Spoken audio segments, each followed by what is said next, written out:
Hi hello അമ്മച്ചി special recipe ആയിട്ടാണ് വന്നേക്കുന്നത്. വളരെ സിമ്പിളായിട്ട് എങ്ങനെ നമുക്ക് മസാലപ്പുരട്ട് ഉണ്ടാക്കാമെന്ന് നോക്കാം. ഈ ഒരൊറ്റ കറി മതി ചോറ് കാലിയാവാം.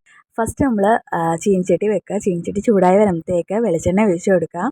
വെളിച്ചെണ്ണ നല്ലതുപോലെ ചൂടായി വരുമ്പോഴത്തേക്ക് അതിലേക്ക് കടുക് ഇട്ട് കൊടുക്കുക. കടുക് പൊട്ടുമ്പോഴത്തേക്ക് കറിവേപ്പില, അതേപോലെ തേങ്ങാക്കൊത്ത് എന്നിവ ഇടുക. തേങ്ങാക്കൊത്തൊന്ന് മൂത്ത് വരുമ്പോഴത്തേക്ക് നമ്മൾ അരിഞ്ഞ് വെച്ചേക്കുന്ന ഉരുളക്കിഴങ്ങ്, അതുപോലെ തന്നെ കൊച്ചുള്ളി ഇട്ട് നല്ലപോലെ ഒന്ന് ഇളക്കിയെടുക്കുക. അതോടൊപ്പം 2 പീസ് മുളക് കൂടി ഇടുക.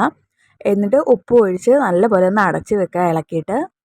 ഉരുളക്കിഴങ്ങൊക്കെ വാടി വരുമ്പോഴത്തേക്ക് നമ്മളിതിലേക്ക് പൊടികൾ ചേർക്കുക. മുളക് പൊടി, മല്ലിപ്പൊടി, മസാലപ്പൊടി, അതേപോലെ മഞ്ഞൾപ്പൊടി ഇതെല്ലാം ഇട്ട് നല്ലപോലെ ഒന്ന് ഇളക്കിയെടുക്കുക. തീ അല്പം കുറച്ച് വെച്ച് നല്ലപോലെ ഒന്നും കൂടെ വേവിച്ചെടുക്കുക. നമ്മളൊരു അല്പം വെള്ളം പോലും ഇതിൽ ഒഴിക്കുന്നില്ല. ആവിയിലാണ് ഉരുളക്കിഴങ്ങെല്ലാം വേവുന്നത്. എന്നാലേ നമുക്ക് ആ ഒരു ടേസ്റ്റ് എടുത്തോളൂ.